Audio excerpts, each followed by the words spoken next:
Hey guys, how's it going? Welcome back to my channel. In today's video, we're going to be taking a look at another key hand from the WCOOP 530 review that I started last week. This is part 2. Let's see what we can learn.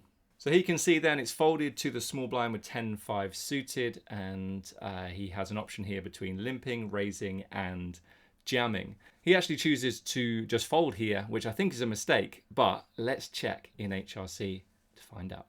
Right, so here we go then with the small blind strategy. You can see a lot of jamming, the hands in purple. We've got some limps in here as well, hands in green, and then a tiny amount of raising as well.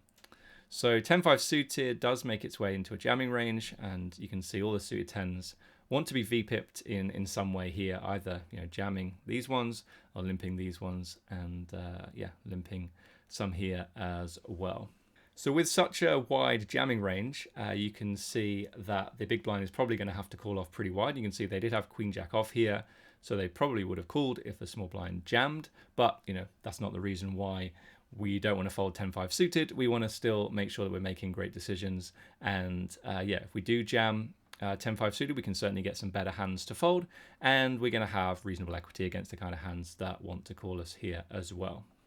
Now, if you've watched any of my other final table videos, you know that I like to focus on risk premiums. And I think this is a really interesting spot, because if we take a look at the risk premium for the big blind against the small blind, it's a really, really small amount, 1.9%.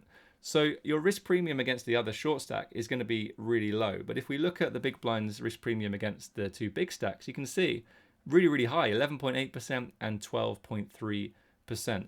So if you go back and watch part 1 of this series, you'll see just how tight the blinds have to call if the button decides to jam, right? In this example, cutoff and button both folded, so now we're focusing on the blinds, and you can see the difference it makes. The risk premium is much, much lower, or the risk premiums for both of these players are much, much lower. So when this happens, you can see we just play a really, really wide range. The small blind jams a lot, and the big blind gets to call a lot. So I do think this is a really important learning point. Maybe you're looking at this spot and you're thinking, yep, this was an easy jam. Not sure why this player didn't jam in this spot. Even if you weren't going to jam, surely you got to limp this hand. Whatever your thoughts are or thoughts were before watching this video, whilst you were watching this video, it's important to understand how those risk premiums change. The risk premiums of the two short stacks against each other are really low. But then if you are a short stack facing a bigger stack, and a much bigger stack at that, then your risk premium is going to be much, much higher. So we've just looked at what happens when the small blind jams, and then the kind of hands that the big blind should call, and the reasons why those ranges are constructed in the way they are.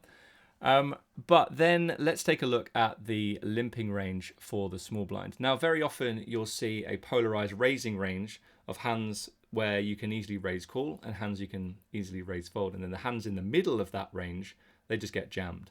Now, a similar thing's happening here. You can see we've got like a limping range rather than a raising range. We've got hands that want to limp call here, and including these suited hands as well. Yep, Jack 8 suited and Queen 8 suited probably go into a limp calling range versus a jam. And then we get some limp folds as well. So 10-4 suited, 5-2 suited, Jack 6 off, Queen 3 off. All of these hands are going to perform better as limp folds. So if we take a look at this, then we can see the big blind strategy looks like this. So very much jamming the offsuit ace-x and king-x hands, and when they do, small blind's going to call off with the top of this range and then fold these hands down the bottom. So rather than like a raise call and raise fold range for the sort of like polarized nature of this range, we've got a limp call and a limp fold range instead. Now, one thing you might have caught as we look at the big blind strategy is just how passive the big blind wants to play with a lot of really, really strong hands. Now, interestingly, and I'm not sure how we haven't done this in the sim, there isn't an option to raise to like 2.5 big blinds for the big blind. Not sure why that is. Maybe it's just an oversight when I was running the sim, or setting up the sim. But it would have been interesting to see if like the top of the range does decide to go for a 2.5x open, or it does just do this and just check back with a lot of hands here. So if you think about it, the small blind is limping like some strong hands and some weak hands. If we suddenly just jam a lot of these strong hands, yes, we're going to get called by some worse hands when we do that. So we can jam aces and we get called by nines or kings or queens or whatever. Of course, that can happen. But we also have a lot of other hands that we want to play. I mean, you can see versus a limp, we are going to get to play 100% of hands, either by checking back or by jamming. So what we really want to focus on then and do instead is to start checking back these really, really strong hands instead, and looking to just jam some ace-x and king-x hands. Now again, you know, these hands very much block the kind of hands that we'll call. So let's take a look at this. Aces and kings in there at full frequency. So you can see, you know, if we have an ace or a king in our hand, it makes it less likely that they have aces or kings that can call. But I do think it's really fascinating to see just how strong we can check back here.